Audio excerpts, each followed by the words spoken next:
Magandang gabi kapatid kaibigan, narito po muli ang inyong kaibigan si Brother Albert upang magbahagi muli ng salita ng Diyos sa gabing ito. Ang topic ko sa gabing ito ay pinamagatang ko na Personal Attributes of God's We Can Hold On. Mga personal na katangian ng Diyos na maaari natin panghawakan. Alam niyo mga kapatid kaibigan, napakaraming katangian ng ating Diyos, pero sa gabing ito, ako ay magbibigay lamang ng 4 na katangian niya at ang ito ay ang mga sumusunod. Ang una, God is faithful. God is never failed. God is good. And lastly, God is never changed. Yan po yung 4 na katangian na aking tatalakayin sa gabing ito. God is faithful. Mga kapatid, kaibigan, ang Diyos natin ay tapat at mapangahawakan natin ang kanyang katapatan at iyan ay pinatutunayan ng salita niya na natala sa iba't ibang aklat sa Biblia. Sa 1 Thessalonians chapter 5 verse 23-24 ay ganito ang sinabi: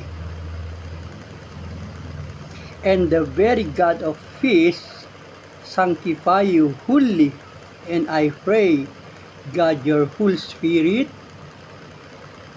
soul, and body be preserved blameless unto the coming of our Lord Jesus Christ. Faithful is He calleth you, who also do it. Yan po ang sinabi sa 1 Thessalonians 5:23-24.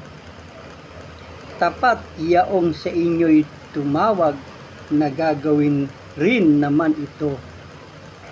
Sa 1 Corinthians chapter 1 verse 9 ay sinabi naman ang ganito: ang Diyos ay tapat, na sa pamamagitan niya ay tinawag kayo sa pakikisama sa kanyang anak na si Jesucristo na Panginoon natin. Ang isa pong pagpapatunay na ang ating Diyos ay tapat at pag sinabi niya ay ginagawa niya, at ito po ay nangyari sa katauhan ni Sarah na nasulat sa Genesis chapter 18 verse 14 na sinabi kay Sarah sa takdang panahon, pagbabalik ako. Sinabi niya kay Sarah, manganganak siya ng lalaki. At alam naman natin na tinupad ng Diyos ang sinabi dahil si Sarah ay nanganak nga ng lalaki at ito ay si Isaac. Sapagkat ang Diyos nga po ay tapat, sinabihan niya si Sarah na manganganak, tinupad niya ito sapagkat siya ay hindi Diyos na sinungaling. Kung babasahin nyo nga po ang istorya ng kasaysayan ni Sarah, nung sinabihan nga po siya ng Panginoon, siya po ay natatawa. Hindi po natatawang literal na humahalakak, pero sa kanya pong kaisipan natatawa siya. Siguro hindi siya lubos makapaniwala na siya, sa edad ba naman, sa tanda ba naman niyang iyan, manganganak pa siya. Dahil ang Diyos po ay Diyos na makapangyarihan, napagtanto po ng Diyos na si Sarah ay nagtatawa sa kanya. Sinabi pa nga po ni Sarah, hindi siya nagtatawa, sabi po ng Diyos, nagtatawa ka, pinagtatawanan mo ang sinabi sa iyo. Kaya diyan po ay mapapatunayan natin ang konkretong pagpapatunay na ang Diyos natin ay tapat kapag sinabi niya ay ginagawa niya. Ay isa nga pong katunayan ang ginawa niya kay Sarang sinabing siya ay magkakaanak sa takdang panahon sa kanyang pagbabalik. At dahil nga po siya ay Diyos na tapat, tinupad po niya ang sinabi niya kay Sara, at si Sara nga po ay nanganak sa kanyang pagiging isang matanday, nanganak pa siya. Dahil ang Diyos po naman ay walang imposible at walang mahirap sa kanya, sinabi niya kay Sara, ginawa niya, nanganak po si Sara at nagkaroon nga po siya ng anak na lalaki, at ito nga po ay si Isaac. Nagpapatunay po na ang Diyos natin ay tapat. Sa pangalawa po, God's never failed. Yan po ang pangalawang katangian ng Diyos na tinatalakay natin sa gabing ito. Mga kapatid, kaibigan, totoong ang Diyos ay hindi bumibigo. At yan ay sinusuportahan ng mga talata sa Biblia, gaya ng nasulat sa Deuteronomy chapter 31 verse 8 na ganito ang nasulat. At ang Panginoon ay siyang nagpapauna sa iyo, hindi kanya iiwan ni pababayaan ka, ikaw ay huwag matakot ni manglupaypay. Sa Joshua chapter 23:14 ay sinabing ang ganito, at narito sa araw na ito ay yumaon ako sa lakad ng buong lupa, at inyong talastas sa inyong buong puso at sa inyong buong kaluluwa, na walang bagay na nagkulang sa lahat ng mga mabubuting bagay na sinalita ng Panginoon sa inyo. Ibig sabihin, hindi po talaga bumibigo ang Panginoon. Pag sinabi niya, ay tinupad niya, walang bagay na nagkulang, walang bagay na mabuti na hindi nangyari sa inyo. Wala kahit isang bagay na nagkulang. Yan po ang sabi. Sa Joshua chapter 21 verse 45 ay ito naman ang sinabi, walang nagkulang na isang mabuting bagay na sanilita ng Panginoon sa sangbahayan ni Israel, ang lahat ay nangyari. So sinabi po niya, hindi po niya binigo ang sambahayan ng Israel, dahil siya nga po ay Diyos na hindi bumibigo. God's never fail. Kapatid, kaibigan, ang isang konkreto na patunay nito na ang Diyos ay hindi bumibigo sa mga taong sa Kanya ay nagtitiwala ay ang kasaysayan ng tatlong lalaki na sina Shadrach, Meshach at Abednego, na kung saan ang tatlong ito ay inutusan ng Haring Nabucodonosor na kapag narinig nila ang mga tunog ng korneta, ng flauta, ng alpa, ng sambuko, ng saltero, at ng gaita, at lahat ng sari-saring panugtog, kailangan magpatira pa at magsisamba sila sa larawan na aking ginawa. Yan po yung sabi ni Haring Nabucodonosor. Ngunit ang sabi ng hari, kung kayo'y hindi magsisasamba, kayo'y iahagis sa gitna ng hurnong nagniningas. Sa madaling salita, hindi nila sinunod ang utos ng hari.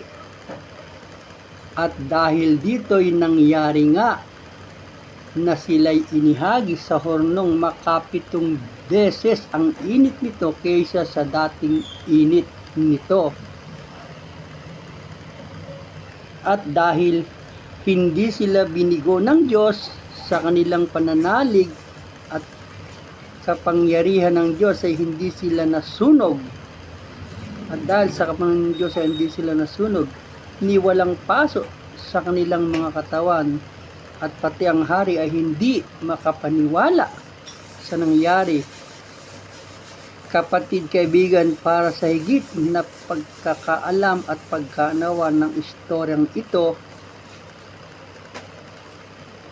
inyo itong basahin sa aklat ng Daniel chapter 3 verse 15 hanggang 26. Diyan nyo po mababasa ang kabuuan ng istorya at makikita natin na ang taong sa Diyos ay tapat na nagtitiwala at umaasa kailanmay hindi mabibigo, dahil sila nga po'y umasa na hindi sila pababayaan ng Diyos.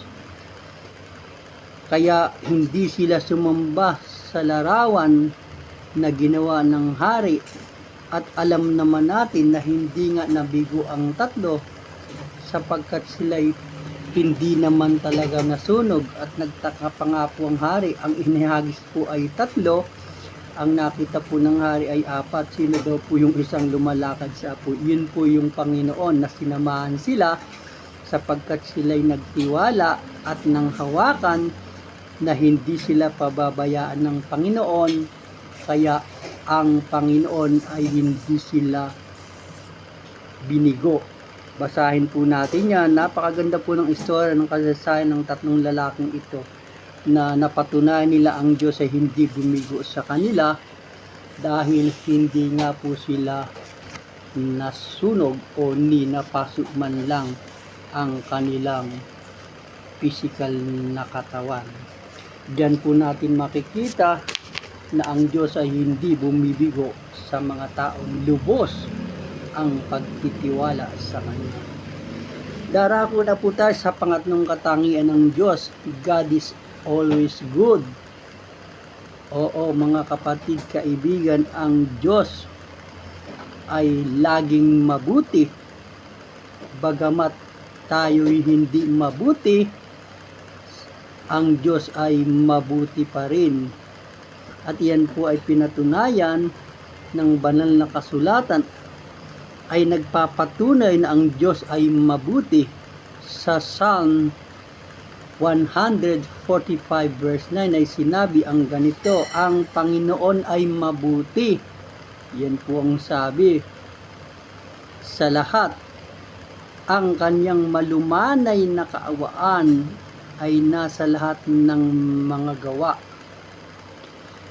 At ang isa pa pong patunay na ang Diyos ay mabuti ay natala naman sa Psalm 106 verse 1, na ganito ang sinabi, praise ye the Lord, O give thanks unto the Lord, for He is good, for His mercy endureth forever.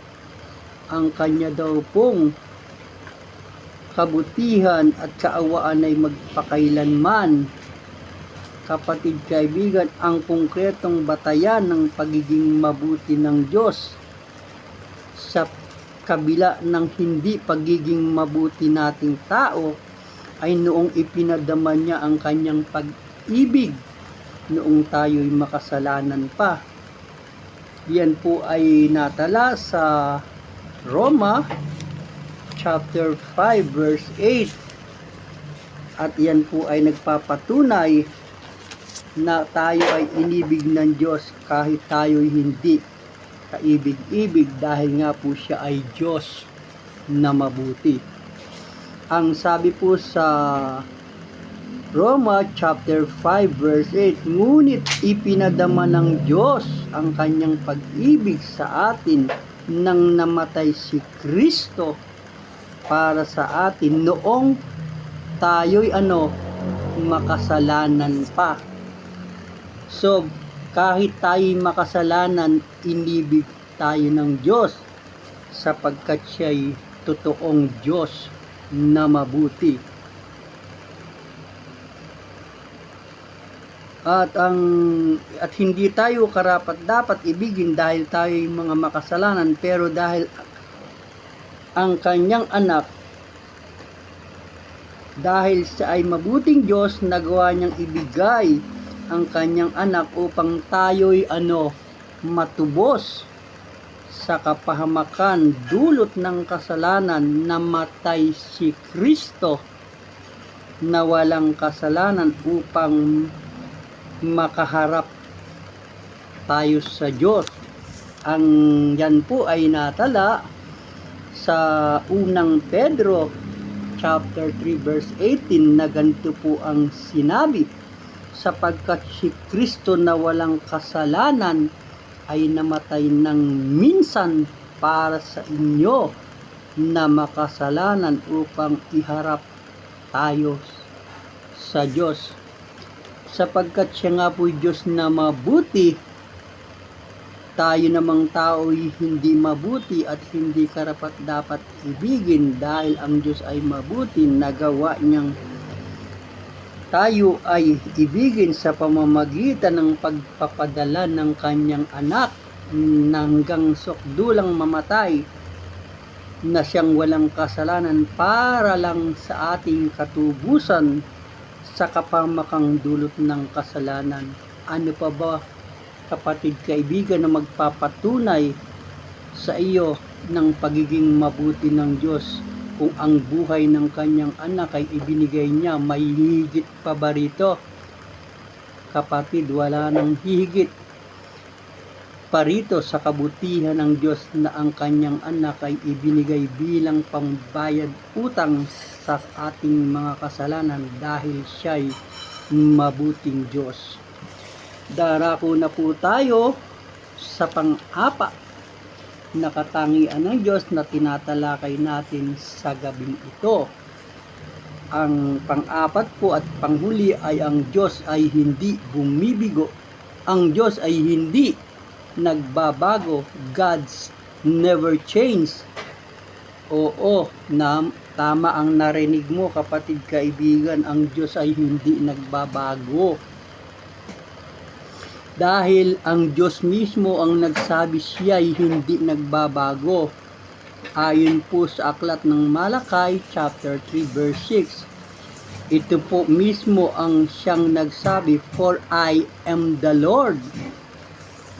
Sabi po niya, for I am the Lord, I change not. Sapagat ako ang Diyos, ako'y hindi nagbabago. Therefore, ye son of Jacob were not consumed. Kung siya na pong mismo ang Diyos ang nagsabing hindi siya nagbabago, anong dahilan at mag-aalinlangan tayo sa pagiging Diyos ni Kristo at ng Panginoon? Kung siya po ang Diyos noon, at siya rin ang Diyos ngayon, at siya pa rin ang Diyos magpakailanman, sapagkat hindi nga po siya nagbabago. Kaya walang dahilan para mag-alinlangan tayo sa kapangyarihan ng Diyos. Siya ang makapangyarihang Diyos sa lahat ng panahon. Sa Hebreo 13 verse 8 ay sinabi naman ang ganito, Jesus Christ the same yesterday and today and forever.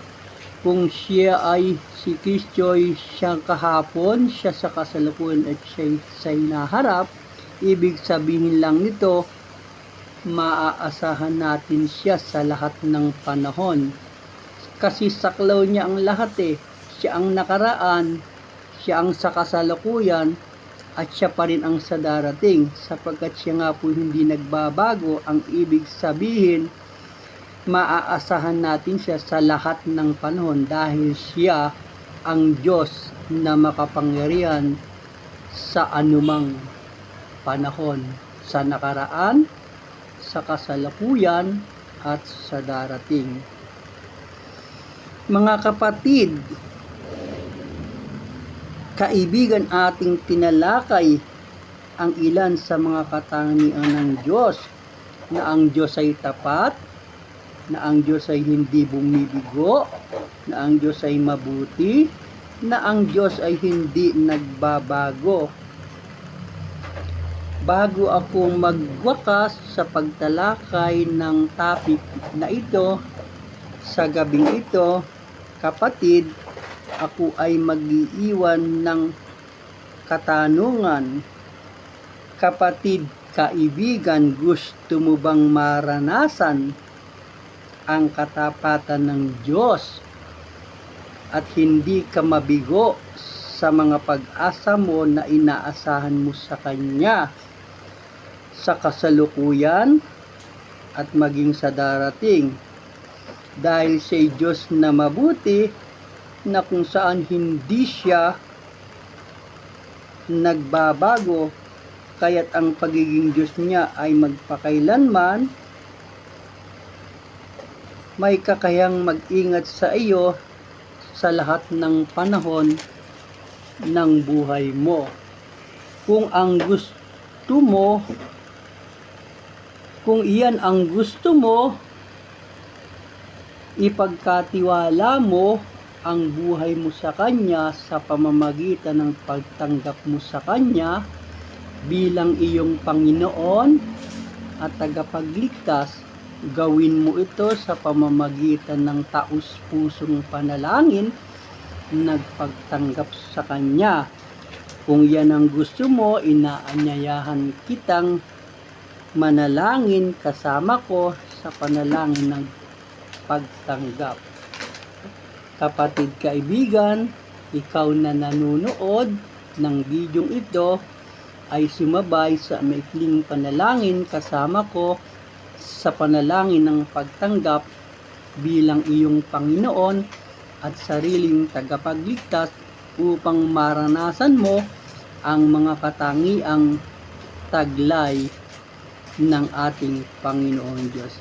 Ama, lumalapit kami sa iyo kasama ng kung sino mang sumasabay sa panalangin sa gabing ito, na siya sa kanyang puso'y nagnanasang tumanggap sa iyo, kinikilala ka, nagtitiwala, tinatanggap ka niya bilang Panginoon at sariling tagapagligtas ng kanyang buhay. Panginoon, ikaw ang kumilos sa puso ng buhay ng mga taong sa iyo'y nagtitiwala, umaasa at tumatanggap bilang Panginoon at sariling tagapagligtas ng kanilang buhay.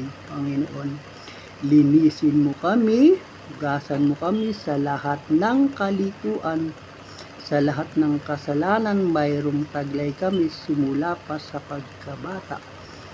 Ikaw po ang magbibigay sa amin ng kapatawaran sa lahat ng kasalanang mayroon kami sa aming puso. Tinatanggap ka namin bilang Panginoon at sariling tagapagligtas ng aming buhay. Mula ngayon, ikaw na po ang maghari at masunod sa aming buhay. Hinihingi po namin ang bagay na ito sa pangalan ng iyong anak na si Jesus, na aming Panginoon, tagapagligtas, sa kapangyarihan ng banal na Espiritu.